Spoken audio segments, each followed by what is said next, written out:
Tov, mes amis, le cours de ce soir, c'est un cours que j'ai beaucoup réfléchi. Est-ce que je vais le faire? Parce que c'est un cours qui est très délicat. C'est un cours que malheureusement on peut le comprendre d'une façon que, Chasvé Shalom, si un homme il veut pas servir Hachem, et si un homme il veut un peu se laisser aller, il pourra s'appuyer sur ce cours-là, que Dieu nous en préserve. Et ça, c'est un vrai problème. Shalom Aleichem, Shalom Aleichem. Et Refoua Shelema. Chazak, Shalom Aleichem. Donc, il y a un problème. Mais je me suis dit que peut-être d'une certaine façon, si on va essayer, d'une certaine façon, il y aura peut-être une possibilité de faire passer le message, mes amis, mais je vous en supplie pour pas que, Chasvé Shalom, la mitzvah que je fasse, elle redevienne pour moi un péché et que j'en prends après des coups. Essayez de prendre les choses d'une manière que pour servir Hachem. Vous savez, le Zohar HaKadosh dans cette paracha, c'est la seule fois où le Zohar HaKadosh, merci beaucoup.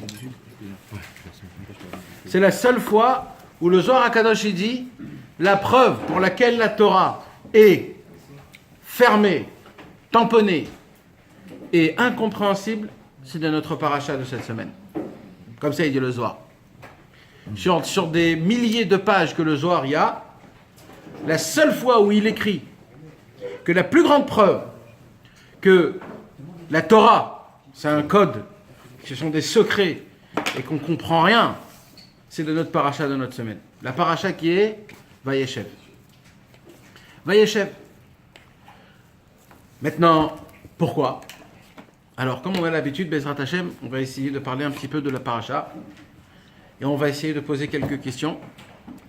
Et après, on va découvrir plusieurs découvertes et que Dieu nous donne la force, la puissance de pouvoir, Bezrat Hashem, dévoiler les choses de la manière que ça puisse faire d'une achatrouach à Hashem Itbarach, Bezrat Hashem, avec l'aide de tous les tzadikim et de tout l'âme Israël, Bezrat Hashem. Et Rabbi Chaïtaï Blomet et le Maguid de Mezrich, que c'est ce soir, c'est la Iloula. On est dans la paracha de la semaine de Vayeshev. C'est, je crois, la paracha la plus turbulente qui puisse exister dans tout le Chumash.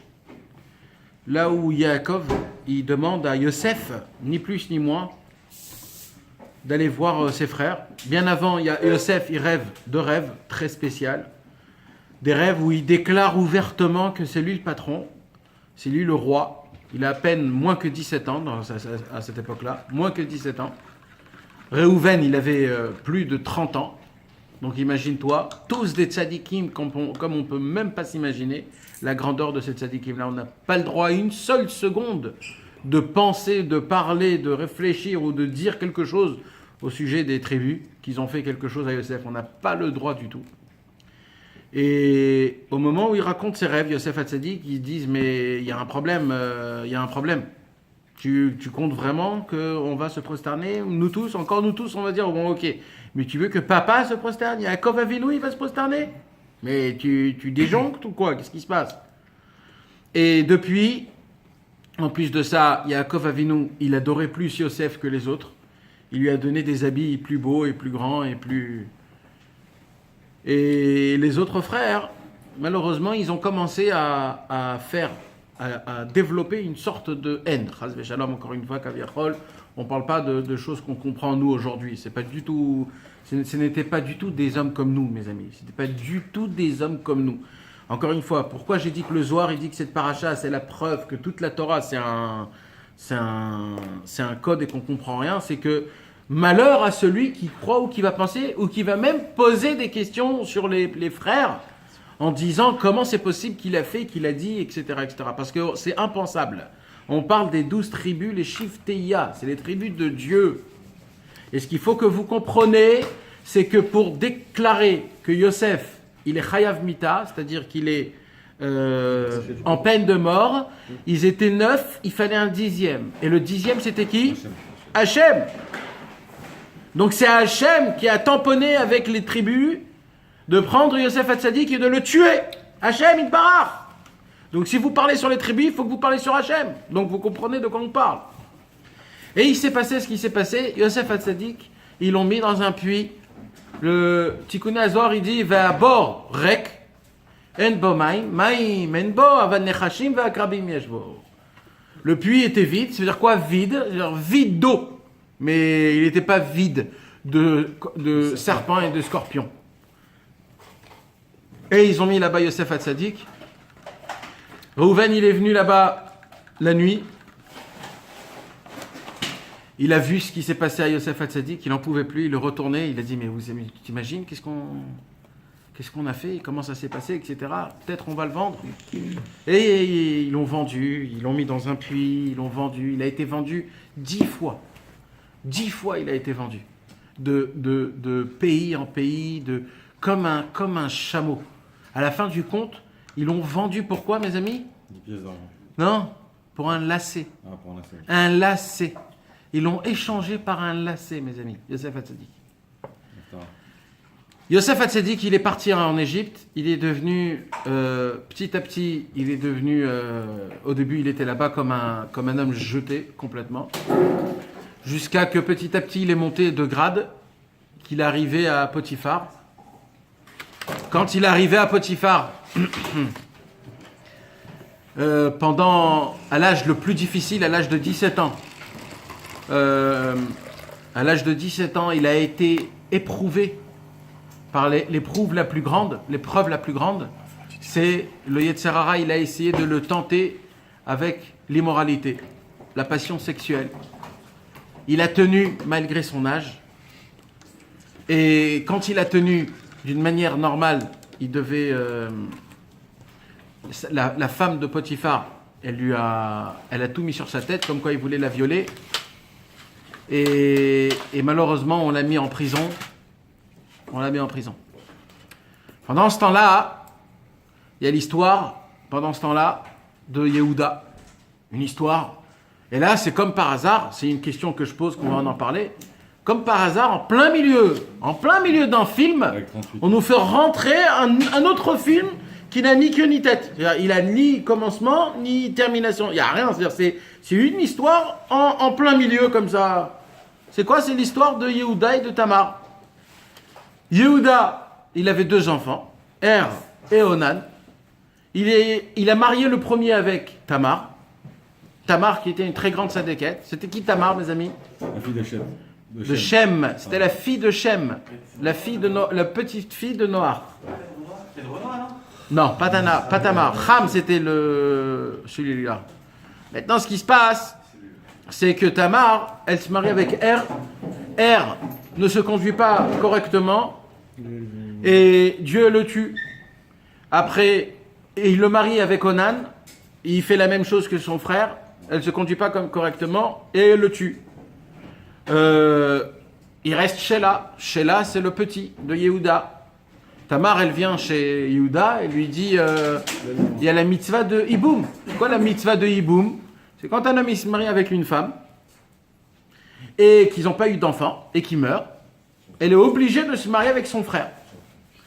Alors là, il y a Sheila. Alors maintenant, il vient et dit à Yehuda, s'il te plaît, est-ce que tu peux me donner Sheila? Yehuda, il dit, écoute, Sheila, il est encore jeune. Tu veux pas attendre quelque temps? Alors elle a dit, je suis prêt à attendre. Tamar a attendu des années. Tamar a vu que Sheila était à l'âge de se marier et Yehuda ne donne pas Sheila à Tamar. Elle ne comprend pas qu'est-ce qui se passe. Et le temps passe et Yehuda ne réagit pas. Elle était plus âgée elle aussi en plus. Oui, mais on s'en fout. À l'époque, il n'y avait aucun... j'avais pas Et elle ne comprend pas ce qui se passe. Elle ne comprend pas et elle était très peinée. Ça lui a fait beaucoup de mal et ça a endommagé énormément de problèmes. Jusqu'à qu'elle en a eu marre. Elle s'est habillée d'une manière spéciale. Elle s'est mise au bord de la route. Elle a attendu que Yehuda il passe. Et quand Yehuda il est passé, il a eu Commerce avec elle. il a eu un commerce avec elle jusqu'à qu'il a eu une tentation très spéciale, encore une fois mes amis. Il faut faire très très gaffe à ce qu'on croit. C'est pas du tout ce que nous on croit. D'accord? Il y a écrit qu'il y a un malard qui est venu et qui l'a poussé. Et il y a plus que ça que c'est écrit. Il y a écrit aussi après que c'est Akadosh Baruch Hu qui a tout fait pour que ça puisse rentrer dans ce union-là.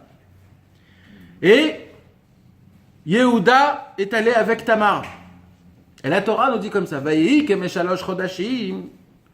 Après 3 mois, ils sont venus chez Yehuda parce que Yehuda c'était le Dayan, c'était le roi. Ils ont dit Yehuda, t'as comment on appelle? La gendre? Pas la gendre.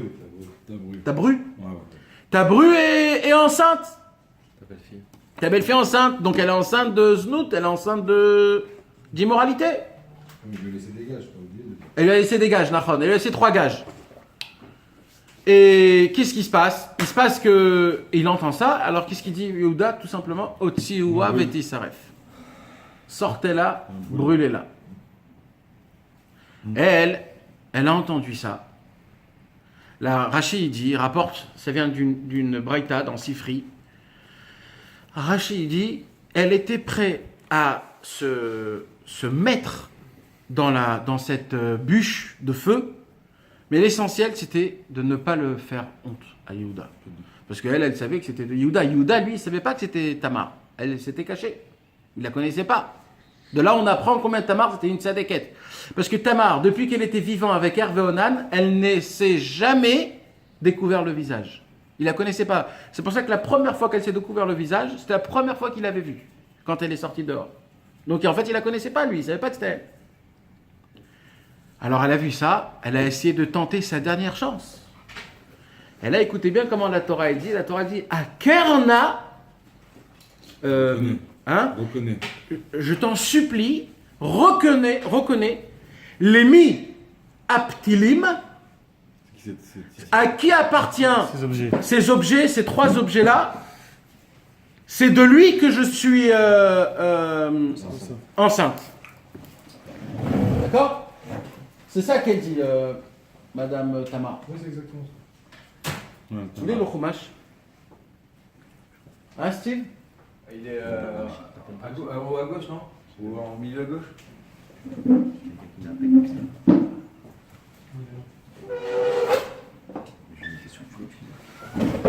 D'accord, mes amis? Et là, il se passe un truc. Et là, il se passe un truc très spécial. Là, Yehuda, il reconnaît qu'en fait, ça vient de lui. Maintenant, Yehuda, il a le même problème. C'est quoi le problème? Le même problème que Tamar. Si je dis que c'est moi, je vais faire honte à Yaakov et à toute la famille, à mon père. Si c'était que mon honte à moi, je m'en fous complètement. Mais je vais faire honte à mon père. Déjà, il y a eu Dina, qu'on a fait honte. Dina. Il a vendu Yosef. C'est lui qui a vendu Yosef. C'est lui qui a montré la tunique de sang à son père. Ouais, alors? Comment il peut dire qu'il va avoir honte à ce moment-là? Bah parce que Yosef, il était Chayav Mita. Yosef, il était Chayav Mita. C'est le ciel qui a décrété. Je suis d'accord avec Teddy, puisqu'il y a quelque chose que tu n'as pas dit. Ouais. C'est que tu dis il y a une histoire dans l'histoire. Mais cette histoire, elle commence comment? Vayered Yehuda.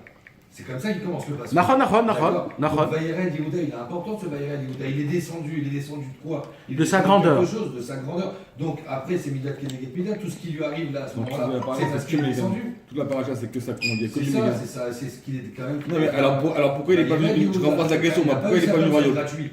Pourquoi il n'est pas venu voir Yaakov en me disant il était Chayav Mita Yosef, on a dû le tuer? Pourquoi il n'est pas venu le voir à ce moment-là alors? Pourquoi il doit cacher à Yaakov si vraiment il était Chayav Mita Yosef?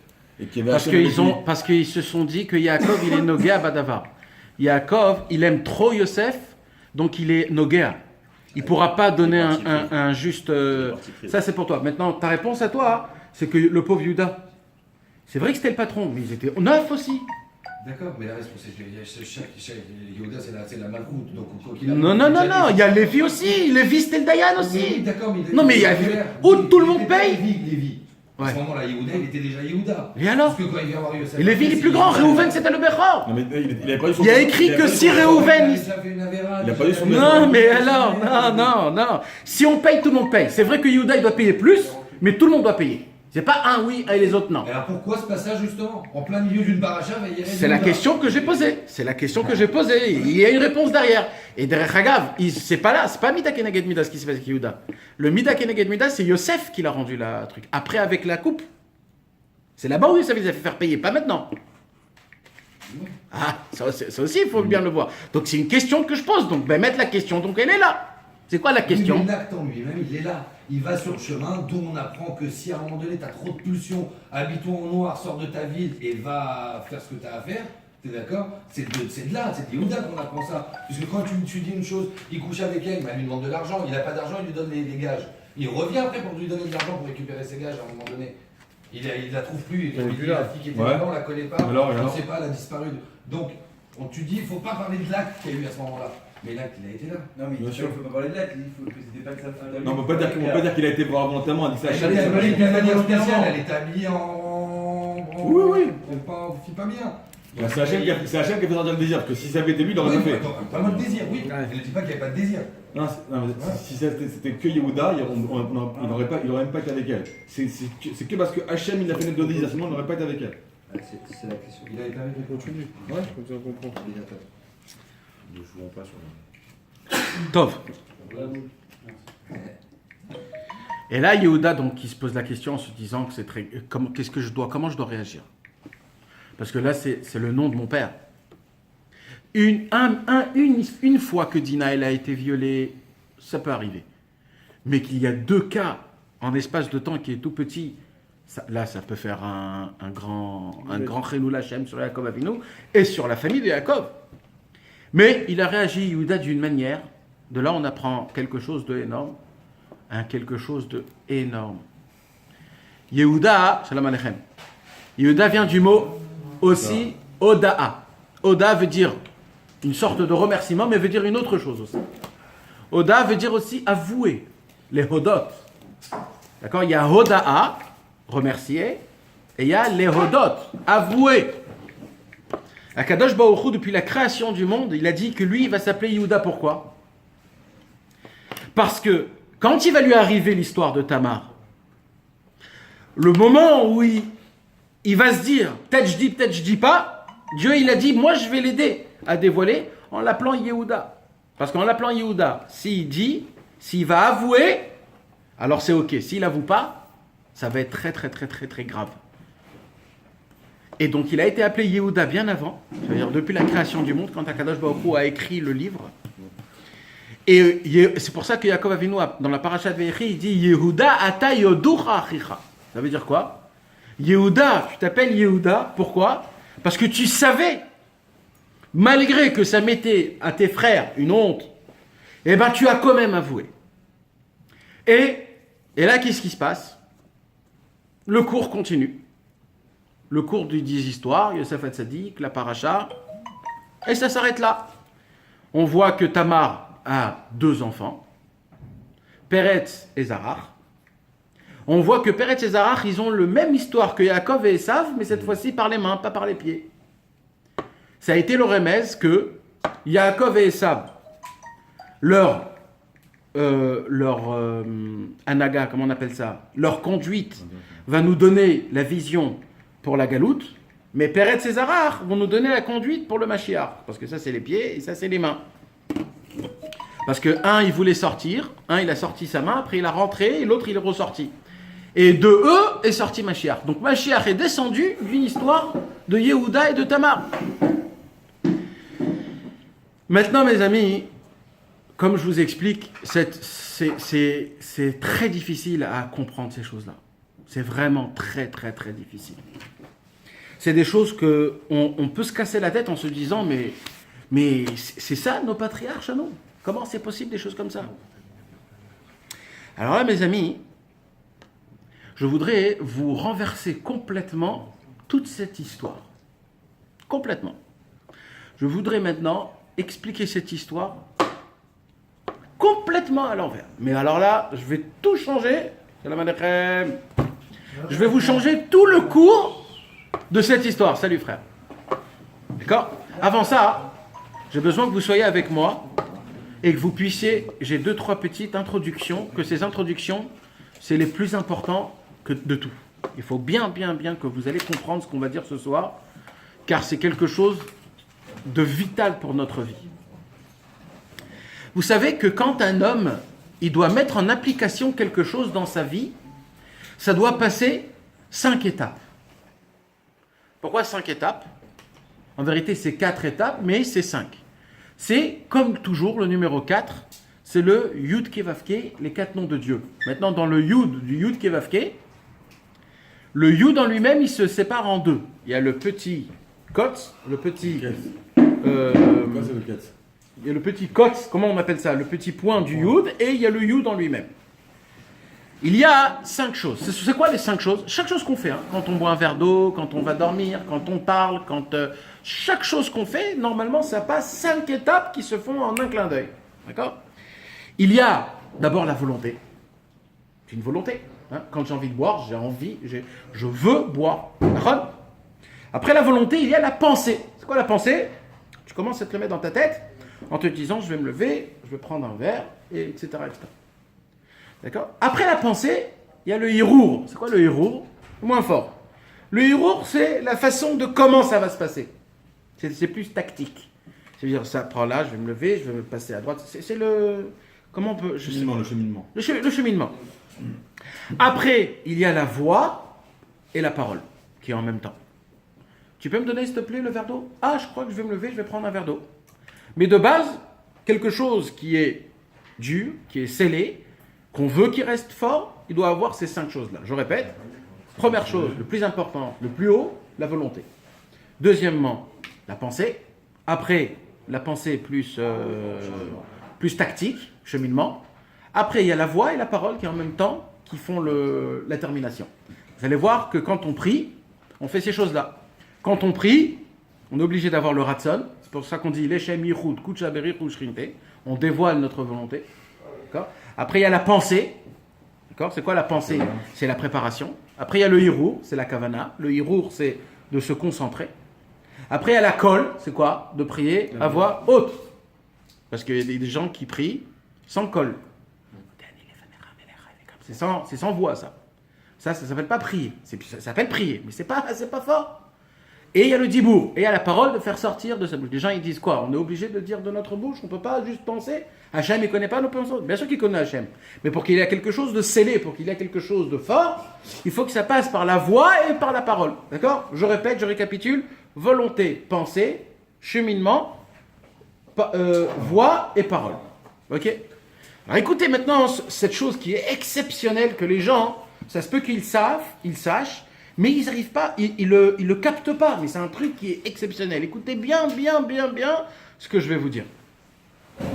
La Torah, dans Chumash Vayikra, il y a écrit là-bas tout sur les péchés. D'accord? Quand tu fais un péché comme ça, tu dois emmener un korban. Quand tu fais un péché comme ça, tu dois emmener un korban. C'est là-bas où il te parle des péchés. Nefesh ki tirta. Des réparations du péché, non? Une réparation, ouais. Maintenant, qu'est-ce qui se passe? Écoutez bien. Vous savez que quand un homme il fait un péché, comment on dit ça en français? Volontaire et involontaire. Voilà, volontaire et involontaire. Alors, quelqu'un qui fait volontairement, il est puni. Quelqu'un qui a fait involontairement, il n'est pas puni. D'accord? C'est quoi le mot volontaire, pas volontaire?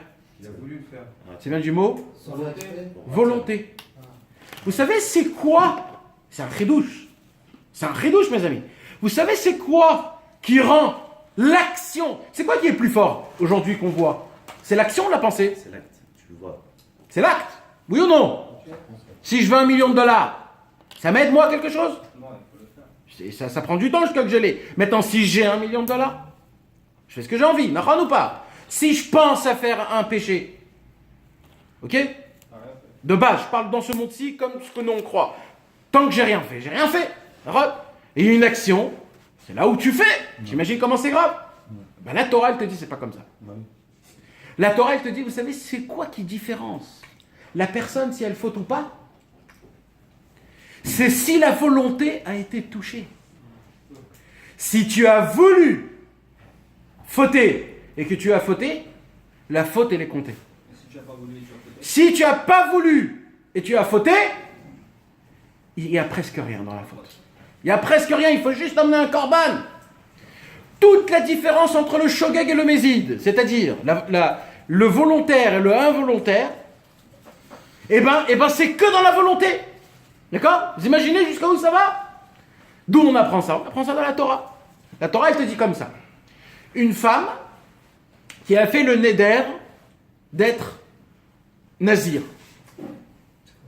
De ne pas boire du vin, de pas se couper les cheveux. Hein? Il y en a des chez nous. Non, c'est tout le monde. Nazir, c'est tout le monde.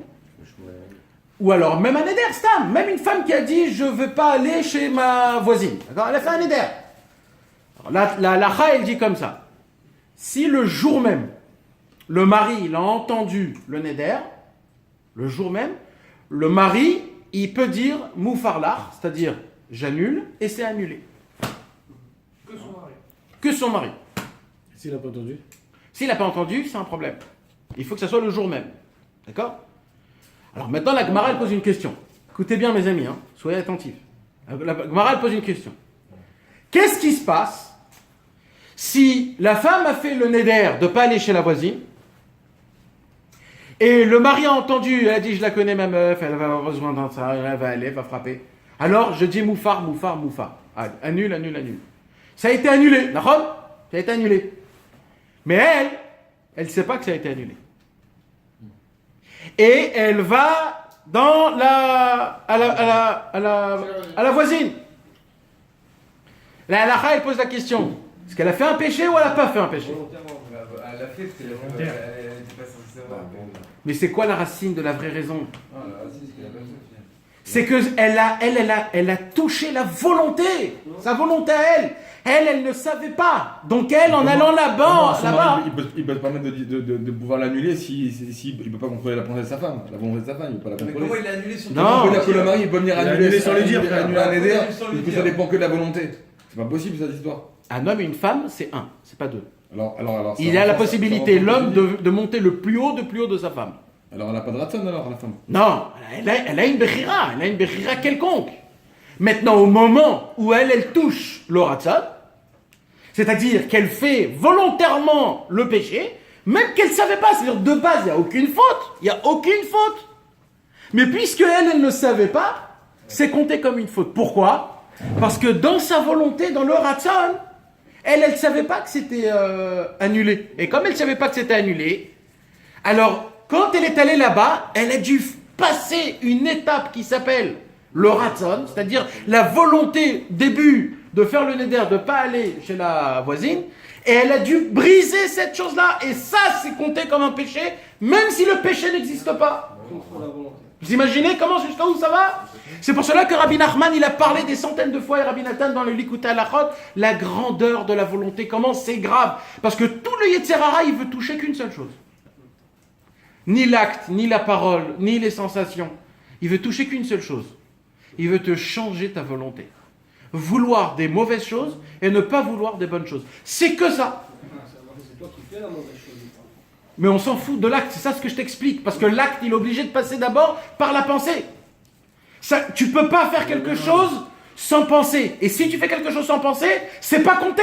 Tu comprends? C'est quoi la différence entre un fou et un normal? La ratzon, c'est encore le ratzon, c'est la volonté. Le fou, sa volonté à lui, c'est pas une volonté. C'est un hirour. C'est une pensée qui traverse le cerveau. C'est pas une volonté. Mais La- alors dis-nous, puisque Rabbi Nachman il dit avant la pensée. Parce que cette pensée elle est créée avant, il m'en a parlé d'avant, avant qu'elle arrive dans ta tête, cette pensée. Qu'elle soit bien, qu'elle soit mal. Il parle d'une chose, d'une Torah, je ne pourrais pas le dire, c'est plus à toi de nous dire, mais où tu l'as créée déjà avant. Tu vois ce que je veux dire, dans quelque chose que tu as pu voir, tu l'as déjà créée, donc elle est déjà prédestinée à être une pensée. Tu l'as déjà prédestinée à être une pensée. C'est une Torah de Rabbeinu, je sais plus. Avant la pensée. Ce qui se passe avant la pensée. Avant d'avoir cette pensée, il a dû se passer quelque chose pour que j'ai cette pensée. Mais c'est une Je peux pensée pas en avoir passant à cette son pensée pensée. comme ça, gratuit. La pensée, est-ce qu'elle t'appartient ou elle t'appartient pas? La pensée, c'est la seule chose qui t'appartient. Aujourd'hui, Tarles, la seule chose qui t'appartient, c'est la Je parle pas pensée. du ratson, je parle de la pensée. Ah, Tu pars en panier, là. non mais moi, là tu parles d'une pensée. De la pensée, moi je te parle. Ah, il y a le ratzon. Non, il parle pas Moi je parle du ratzon. La volonté. Ouais, C'est pas pareil, c'est ça. Avant la pensée, avant la marshava, c'est le ratzon. C'est la volonté, c'est pas la pensée. Ah, avant la pensée, c'est le ratson. Avant la volonté, C'est le ratson, c'est ce qu'on parle. C'est ça que tu veux dire. C'est Shalia. Tu parles du Shalia. Non, là-bas, c'est le médamé. Comment tu peux avoir la volonté avant d'avoir la pensée? C'est la volonté qui crée la pensée. La volonté à matérialiser D'avoir d'abord l'un sans l'autre. tu peux La pas- volonté crée la pensée. Je veux quelque chose, comment je vais l'avoir alors? Pourquoi je la veux? Oui, donc c'est d'abord volonté. C'est d'abord une volonté. Ça commence par la volonté. Le ratson, il n'y a pas avant le ratson. Le keter, c'est le ratson. Akadosh Baruch Hu, la première chose qu'il a eu, c'est le ratson. Keshe'ala birtsono apashut livro et haolam. Comme ça c'est écrit dans le Etzraïm. La première ligne du Etzraïm. La première chose qu'Hachem il a fait, c'est la volonté. Il n'y a pas avant la volonté. La volonté, c'est le plus haut qui puisse exister au monde. Donc, c'est pour ça que je dis que le ratson, maintenant, il y a des fois des choses où il n'y a pas de volonté. Même que tu crois que tu as envie, des fois c'est faux. Des fois, c'est une pensée qui te dit que tu veux. Ah, tu vas trop loin. Non, mais oui, frère. Parce que le ratson, il est très haut, le ratson. Comment différencier cette pensée On peut pas savoir. Non, mais ça, c'est le rôle du Yetzirah, alors de faire croire que la pensée, c'est ta volonté. Non. Tu fais croire que tu veux. Tu fais croire que tu veux. Voilà, exactement. Moi, ce que je veux vous dire, c'est que pas toujours on a accès à la volonté. Pas toujours. On a une volonté, mais on ne sait pas ce qu'on veut.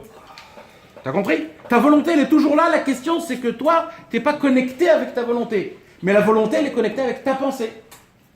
Tu comprends ce que je veux dire? Mais toi-même, tu connais pas encore ta vraie volonté. D'ailleurs, c'est le problème du monde aujourd'hui, on ne sait pas ce qu'on veut. On ne sait pas ce qu'on veut. Pourquoi? Parce qu'on n'a pas accès à cette volonté. Mais elle est en nous, c'est-à-dire c'est pas un niveau, elle est en nous. D'accord? Donc, qu'est-ce qu'on apprend de là, mes amis? Qu'est-ce qu'on apprend, ce chidouche qui est exceptionnel? C'est que le Yetzirah, il va atteindre qu'une seule chose. Il veut te briser ta volonté. D'ailleurs, ce que Rabbeinu il a parlé sur le désespoir, c'est quoi le désespoir? Si tu veux, regarde, c'est arrêter de vouloir. J'en ai marre, j'en peux plus, laissez-moi tranquille. C'est ça. Et Rabbeinu, qu'est-ce qu'il a parlé sur le désespoir? Il n'y a pas plus grave que ça au monde. Il n'y a pas plus grave que ça au monde. C'est quoi le désespoir? Arrêter de vouloir. Et Il a dit plus tôt, il a dit ça n'existe pas, il n'existe même pas. Il n'existe même pas. Voilà, comment? Ouais, mais ça c'est une autre histoire, on parlera de ça un autre jour. D'accord? Il n'existe pas que par Rabbeinu. Sans Rabbeinu, il y a le désespoir. Bien sûr qu'il y a le désespoir. C'est que Rabbeinu qui rend que le désespoir n'existe pas. Quand tu vis avec Rabbeinu, le désespoir n'existe pas. Quand tu n'as pas Rabbeinu, il doit te dire, sache mon frère, le désespoir n'existe pas. Mais bon, ça c'est un autre cours parce qu'on ne peut pas maintenant tout dévoiler. D'accord? Donc maintenant, tout le Inyan, c'est quoi? C'est quand un homme il tombe, maintenant il y a quelque chose qui se passe. À chaque fois qu'on faute, on est obligé de briser la volonté de vouloir servir Hachem. C'est quoi la neshama qu'on a, mes amis? C'est quoi l'âme qu'on a? C'est quoi une âme? Une étincelle de Dieu. C'est quoi cette étincelle de Dieu? Vous savez, c'est quoi cette étincelle de Dieu qu'on a? Cette neshama, c'est quoi cette neshama? Écoutez ce chidouche, c'est un chidouche qui a... Le Maguide de Mezrich a dit ça.